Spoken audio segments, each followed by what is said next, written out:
Chris here, and welcome to my channel, and welcome to week 2 of Battle of the Readathon. So again, if you missed it in the first week or didn't watch last week's vlog, I'm on green team, and I'm very excited to be participating. This week is all about star ratings. You get 100 points for each star that you give your book, so I'm hoping for tons of 5 stars to get my team 500 points.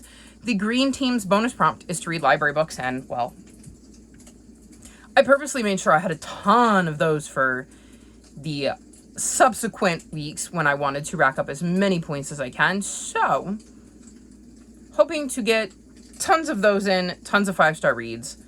I'm currently in the midst of 3 books. I'm almost done with Dead in the Shop, which is the 3rd book in the Grashmere Cottage series. I'm partway through Happy Place. I think I'm a little over 100 pages.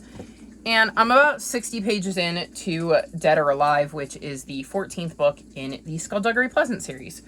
So, hopefully I can work on those. I am still in the midst of a few books from last month, so I'm hoping to get back to those as well. And I have a good 40 to 50 books just sitting in my room, most of which are library books or on various TBRs that I need to get to. So we're hoping for a very, very productive reading week. I don't know if my personal life is going to cooperate because things have been very, very chaotic there and not great for trying to focus on reading. But the heat wave that I was experiencing the first week of September seems to have broken, so hopefully that will work in my favor, and I won't want to just lay around like a lazy lump with a fan on and do nothing, because that was definitely part of my week this week, because it was just so incredibly hot. So, those are my plans, those are my goals, and I'm hoping to rack up all the points I can. For Green Team, fingers crossed I find some 5-star reads, and I will check back in with you in a few days to let you know how I'm doing and let you know how many points I've racked up.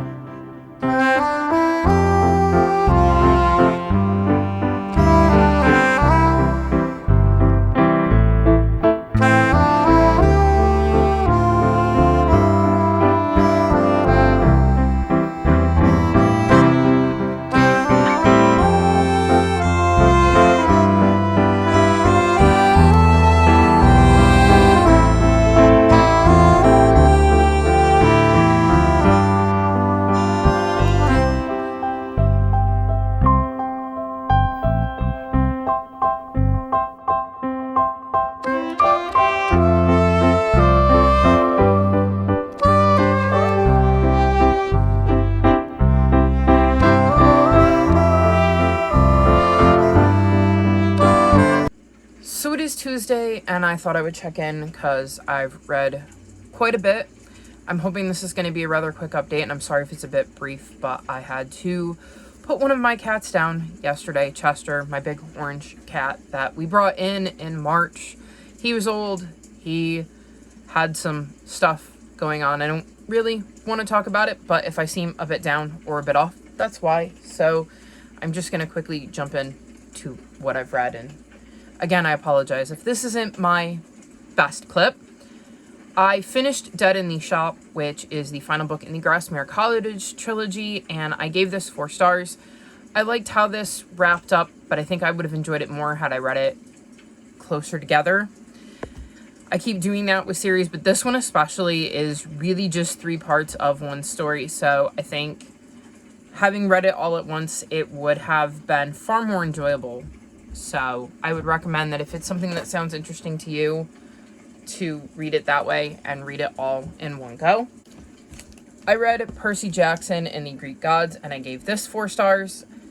This was interesting. Basically, it is Percy telling us, not that you can see me, come here, Cielo. Basically, it is Percy telling us about the gods, the major ones anyways, for the most part, and it's interesting. It has a lot of Percy's humor, and it is obviously in some ways I think colored by Percy's POV, and Nuggy did not want to cuddle with Cielo. So with Percy being the narrator for these stories, I think in some ways it's slightly colored because, again, it's his POV, and the stories he's choosing to share about these gods I feel like is hard to be unbiased when he is related to these gods and has relationships with them and has some that he likes and some that he doesn't.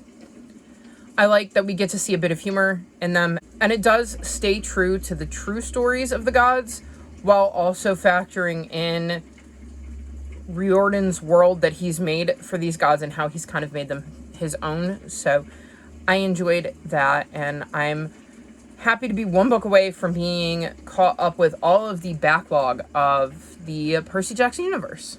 Then I read The Happy Place, and I gave this 4 stars. This is an adult romance, and we're following Harriet, who is so excited to be going to her happy place, which is this cabin that is owned by one of her friend's dads.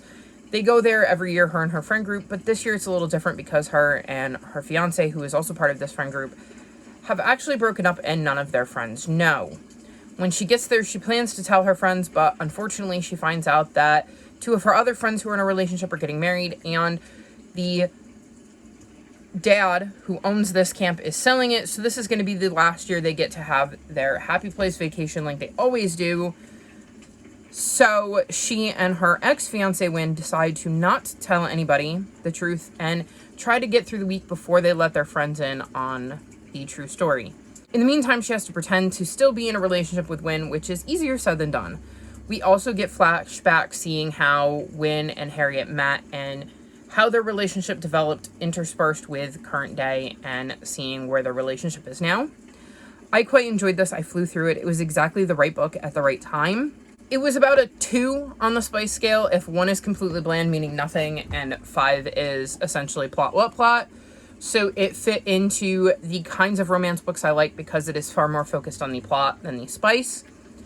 I enjoyed getting to see Harriet and Wynn's relationship develop. I enjoyed their friend group and seeing how the dynamics changed in the timeline where, you know, they were in school, they were getting to know each other, and they were kind of living in each other's pockets, to current day where they've all got their own lives and their own things going on, and how that kind of changes the dynamic. I just thought this was another good book from Emily Henry, and like I said, it was the perfect book at the right time. Then I want to mention I read Savvy. This is one of my summer covers, so you'll have to wait for my summer covers video to find out my thoughts on it, but I did want to mention that I finished it. And then the last book I finished is The River by Gary Paulson. This is the sequel to Hatchet, and I've never actually read this. So in Hatchet, we're following a 14-year-old boy named Brian, whose parents are recently divorced, and he's going to visit his dad, and he's on this little plane, and it's just him and the pilot has a medical emergency and ends up dying, and he ends up having to crash land the plane and survive in the wilderness while he waits for somebody to find him. And this is the sequel to that. I've never gotten to go on with this series, so it was quite interesting seeing this next story in Brian's saga, which is actually the name of the series. I gave this book 3.75 stars. I didn't enjoy it anywhere near as much as Hatchet. Thank you, Nuggy, for all of your help. Yes, hi, hello. It's also a lot shorter, so I feel like that was part of it, is you couldn't get really the like meat and potatoes that you had with Hatchet, because it was just such a short story that I feel like it would have benefited from being a bit longer, but I did enjoy it, and I'm looking forward to checking out more in the series and finally continuing on with Brian's journey. I've also started some books. I have picked up Dead or Alive, which is the next book in the Skullduggery Pleasant series, and I'm on page 114, so slow but steady progress in this. We'll see how this goes. The last 2 books weren't my favorite in the series, so I'm hoping this one picks back up. I've started History Smashers Pearl Harbor, and I'm on page 86. I'm making really fast progress in this. I actually didn't want to put it down. It's really sucked me in. This is the kind of true story of what happened during Pearl Harbor and how that went down. Given that yesterday was September 11th, it was really interesting to pick this up last night before bed, because September 11th is a day that is burned in my memory, and it dawned on me as I was reading this that my grandmother would have been around 10 when Pearl Harbor happened, and it made me wonder what her memories are of that day and the surrounding week or so afterwards, just because this would have been such a big deal to her. Not that she didn't live through 9/11, but she was alive for this, and it made me wonder what kind of coverage there was and how much it differed from the types of things we saw on September 11th, because obviously this was a giant tragedy, but it wasn't being broadcast on live news like September 11th was. So I'm kind of tempted to ask her what her memories are of Pearl Harbor and see what she comes up with, because it is fascinating to me to know that I know somebody who was alive during Pearl Harbor, and that for them, I was like 14 when September 11th happened. Like I said, she was 10. So that was kind of, in her early years, her September 11th. And I know how much September 11th affected me. So I'm curious to see if Pearl Harbor affected her. But I'm enjoying my read of it. I knew of Pearl Harbor, but I feel like I'm learning a lot more details. So I'm very excited to be reading this and learning something new. I've started Death Knells and Wedding Bells by Eva Gates. This is the, I believe, finally most recent book in the Lighthouse Library Mystery Series, and this is an interesting place to take a bath, Nug. I'm on page 145, so I'm about halfway through, I think. I'm not enjoying this one as much as I've enjoyed others. Lucy is investigating the death of somebody that knew her aunt, and at the same time, a friend of Birdie's goes missing, and his disappearance is causing a new cop in town to think that he might be the main suspect behind her aunt's friend's death. So she's kind of investigating to help Birdie one, find her friend, and two, clear his name, because neither of them thinks he had anything to do with it. Like I said, it's not my favorite. It feels like it's going to be a mid 3-star, maybe 3.75. I don't think this one's getting 4 stars, but I'm happy to be back in the world and have something that is familiar to read, given everything that's going on and the way my brain is functioning right now. And then the last book I've made progress in is The Secret Book in Scone Society. I think I'm a little over 50% done with this. This one also feels like it's going to be in the mid 3 stars. It's a cozy mystery. I can't remember our main character's name, but our main character owns a bookshop in this little town. She's got like burns on her face, like scars on her face, and we don't quite know the story behind that. And she ends up talking to this man who later seemingly jumps in front of a moving train and commits suicide, but she and some other locals don't think so, and they start to kind of form this bond where they're going to become the Secret Book and Scone Society, where they're sharing secrets, talking about books, sharing scones, and trying to solve this murder. Well, what they believe is a murder. Like I said, I'm not as into it as some other cozy mysteries I've picked up, but I also don't hate it or anything. So it might be one where it gets a 3-star, but I do end up continuing to read the series because sometimes you just need to get into the groove. And this one, like I said, there's a lot of mystery because we don't know a lot of our main character's backstory, and the way the story is being told, it's being given out to us in dribs and drabs as we go. So maybe once we know the full story, and in the second book where we know our main character better, I'll connect with her a little bit better, and I'll enjoy the series more. So that is my update. Again, I apologize if it is not the most coherent update or the prettiest, or if I seem a bit off. Again, I'm really missing my cat right now, and it sucks. So I'm going to go because I really don't want to be on camera, but I did want to give you an update and let you know how I was doing since I've read quite a bit, and I will check back in with you soon to give you another update.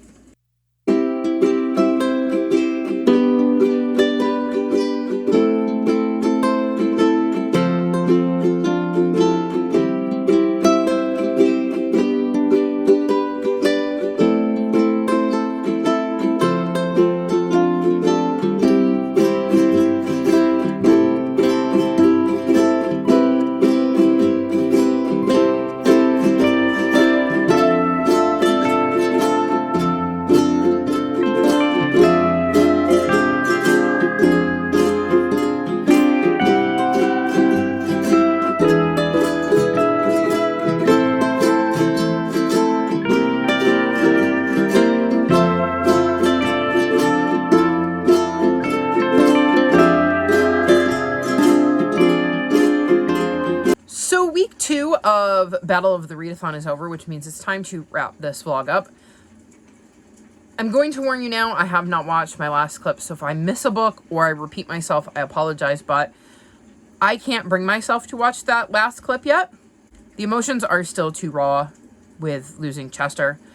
I'm also going to say that whenever you see this video, know that I did want to get you my vlogs, but I know that the last clip I had edited before everything went to crap was a clip featuring Chester in my final book support group vlog. And I'm just worried he's going to pop up again because he was hanging in my room at that point. And I don't know that I'm ready for that. And I know that I watch my videos back, so I don't know that I'm ready for that either. So I'm letting you know now that I'm sorry if I get even more behind than I already am, because I just don't know that I'm ready to watch that footage. Anyways, I'm going to try to run you through what I believe I haven't mentioned, and hopefully you'll forgive me for any books I leave out or... Hello, Cielo. Repeat information I give you. So, the first thing I want to mention is that I finished The Secret Book and Scone Society. I believe I was reading that the last time we spoke, and I ended up giving this 3.75 stars. It is a cozy mystery. And we're following this woman who has a kind of mysterious past, and she's running a bookshop. And she ends up speaking to this man who ends up dead, and she believes the circumstances are suspicious. So herself, along with a couple of other locals that seem to have suspicious pasts of their own, end up looking into it.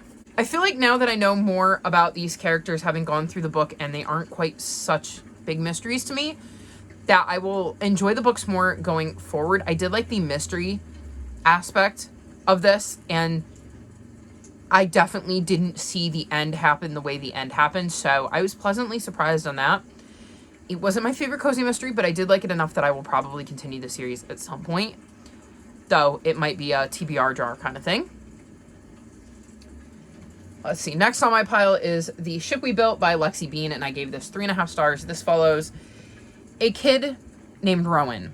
And Rowan is really, really struggling because Rowan feels different. Rowan knows they are a boy and is kind of struggling with that because Rowan was assigned female at birth and really doesn't have anybody to talk to about all of the things that he is feeling, and is really trying to figure out his identity. So we see him kind of go through those struggles. This story is told as he is writing letters and attaching them to balloons and sending them off in the world so he can kind of get his feelings out and work on discovering things and discovering who he is, and attempt to figure some of that out all on his own. That's not the only thing he's struggling with. And I'm going to mention this now because it could be a trigger, and it's a spoiler, but it's not, because it does get mentioned on the back of the book. So I'm going to read, at night, his dad hurts him in ways he's not ready to talk about yet.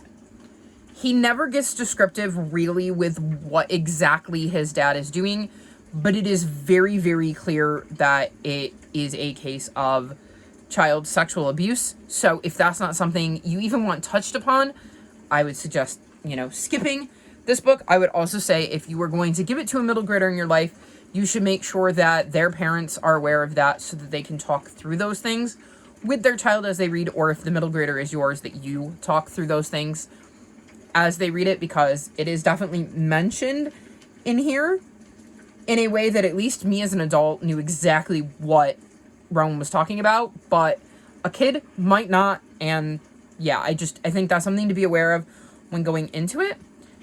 I gave it 3.5 stars, not because it was a bad story, but because, one, it took me a long time to get into. Two, our main character, Rowan, turns 10 in this book, so Rowan is on the younger end of the middle grade scale. And three, I think it was written in a very good voice, so our main character felt young, and it made it a lot harder to connect to. In the beginning, when we were seeing Rowan's kind of surface level thoughts, before we got to more of the nitty gritty stuff. So in the beginning, I was struggling to get into it because we were dealing with pretty much a lot of basic, simple kid stuff, and I just wasn't connecting with that. And it wasn't until we got into more of how Rowan was feeling about their gender and the other things that were going on in their life that I started to connect more and get into it. So I think 3.5 is fair. I don't think it's a bad book. I think it is a book that could definitely be beneficial to the target age group. I just think it wasn't a book that was ever going to work for me with the way it was written and the tone it was written in the beginning, because it was always going to take me long to go and get into it. But I'm glad I stuck with it because I did end up enjoying it.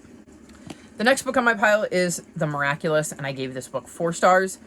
This follows a boy named Wonder, and his baby sister dies at 8 days old, and this completely upends his life. He used to believe in miracles. He had this whole journal that he wrote in called The Miraculous, where he wrote down all of the miracles that he had kind of collected from various people he had talked to, and he's just really down and not believing in miracles or the wonder and magic of the world anymore. And he ends up meeting this girl named Faye, who definitely still believes in the wonder and magic of the world despite some hardships.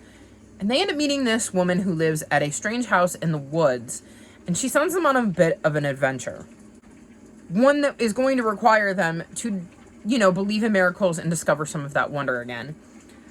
I enjoyed this. I really enjoyed getting to see Wonder's journey and seeing him kind of work through and process some of the grief he has due to losing his little sister. I like his relationship with Faye, and I think her name was Faye. Yeah, I just second guessed myself, but her name is definitely Faye, and I like their relationship and how that kind of develops and plays into Wonder's journey. This was quite the interesting book, and I definitely like Jess Redmond's writing style, so I'll probably check out more from them in the future.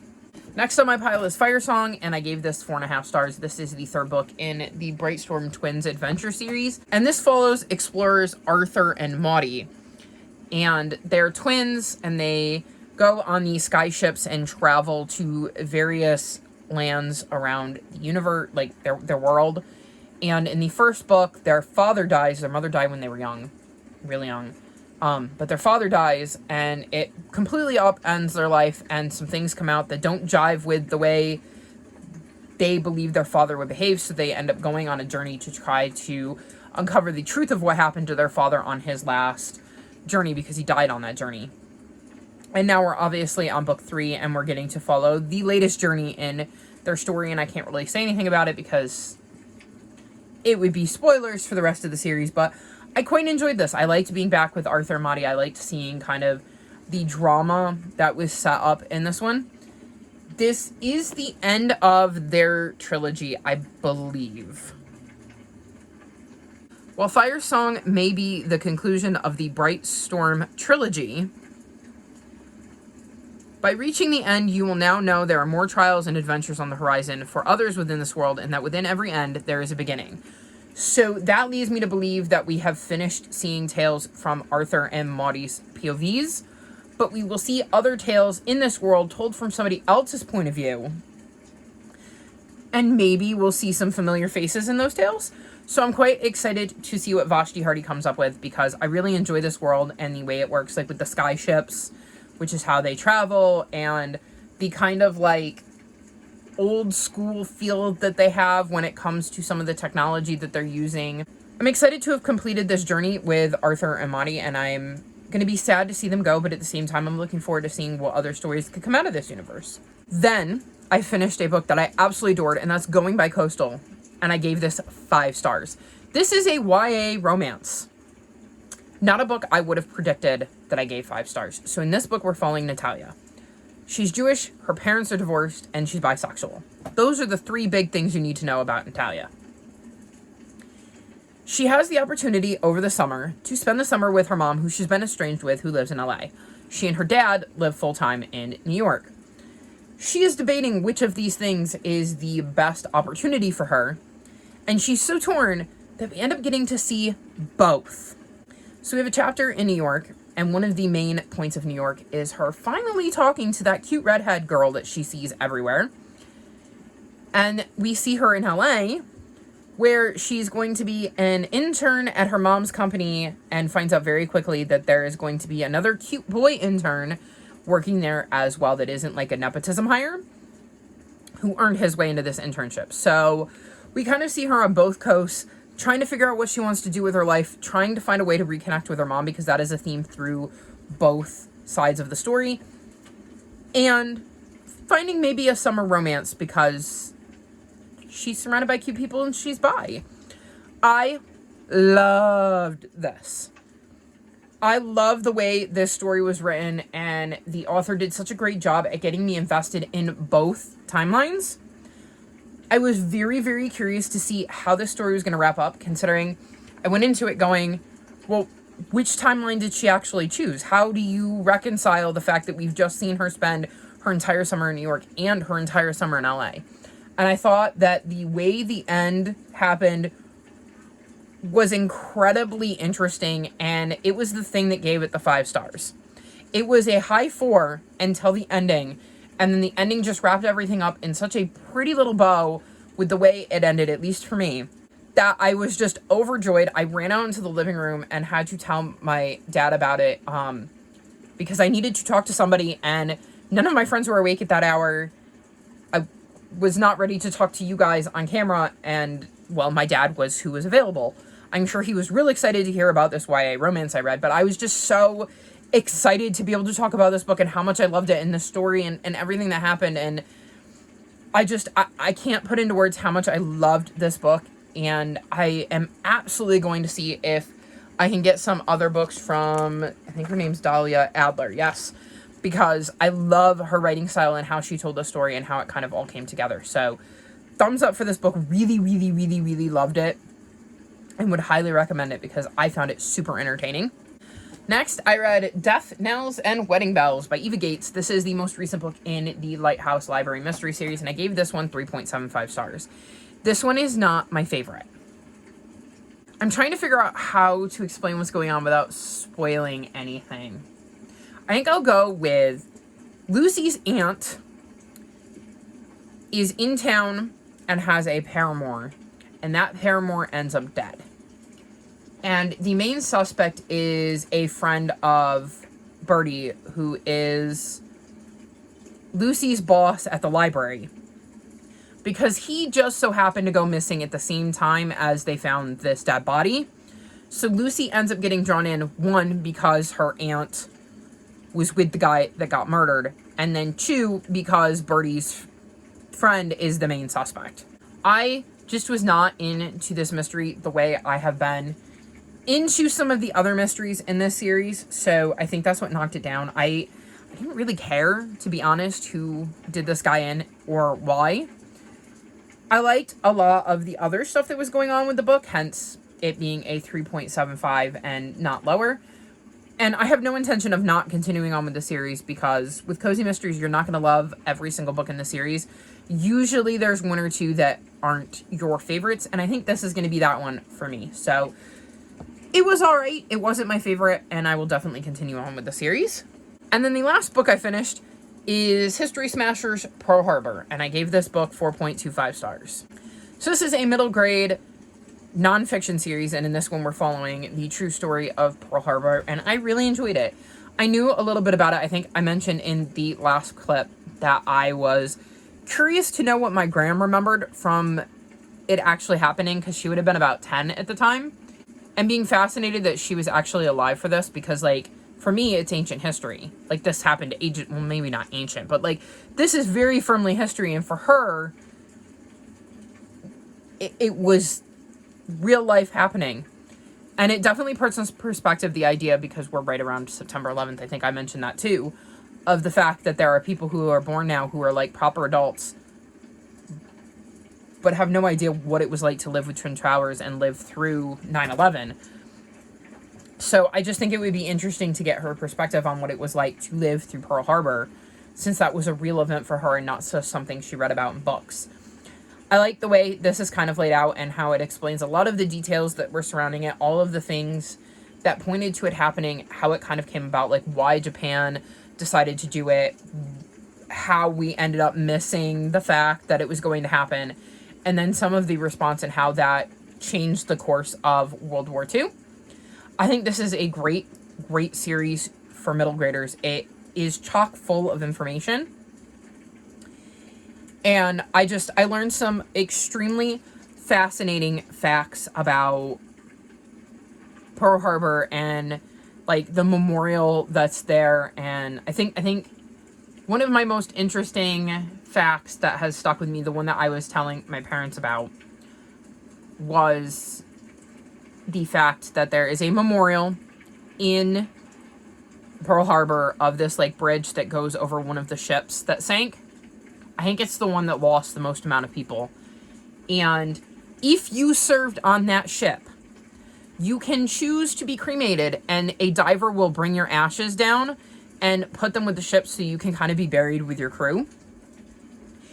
I also know that they said that if you served in Pearl Harbor, like you were there for Pearl Harbor, and you want to be buried there, you can get cremated and they will sprinkle your ashes over where your ship lay that day.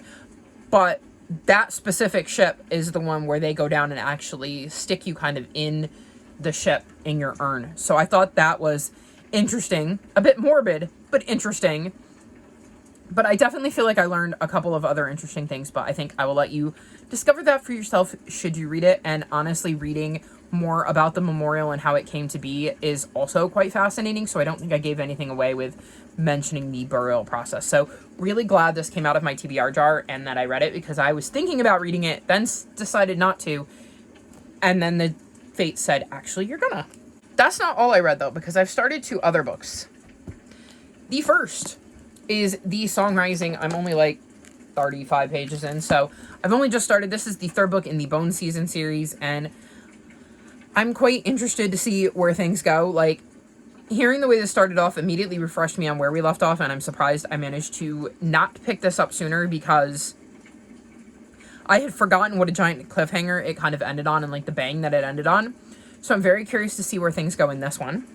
And then the other book I read, well, part of, is The Secret Zoo, Riddles and Danger. I'm on page 154, so I'm making decent progress in this. This is the 3rd book in the Secret Zoo series, and it is just a cute middle grade series. It's not my favorite series, but I'm hoping to get through it so I can check it off my series to continue list. I have books 3, 4, and 5 on my TBR this month, which would leave me book 6 for next month. So that is the plan, and I'm making some decent progress on this one. This follows a group of kids who end up finding a secret zoo within the zoo, and all sorts of shenanigans happen, and now they continue to be involved in this secret zoo for reasons that would definitely be spoilers. So I'm enjoying my read of this. It feels like a 3-star range book, but there's not necessarily anything wrong with that. And honestly, with the headspace I'm in, something light and easy that doesn't take too much brain power is kind of right up my alley. So as you can see, I kind of dealt with the grief by losing myself in other realms. I had quite an eclectic group of books to read. I enjoyed all of them to some extent. I didn't hate any of them, so I'm going to take that as a win. And again, I apologize if any of these clips, well, the first one shouldn't be too bad, but the second clip and this one feel a little out of character or a little out of sorts. I'm still struggling, and I feel comfortable enough to let you guys know, and instead of just trying to power through it and pretend like everything's fine when it's very much not. So yeah, I appreciate all of your patience with me. Anyways, that's going to be it for this vlog. All of my social media is linked in the description below if you'd like to come chat with me. If you've made it this far in the video, leave me orange hearts in honor of my big orange cat who I miss more than I can put into words. Like this video and subscribe to my channel, and I'll talk to you next time. Bye.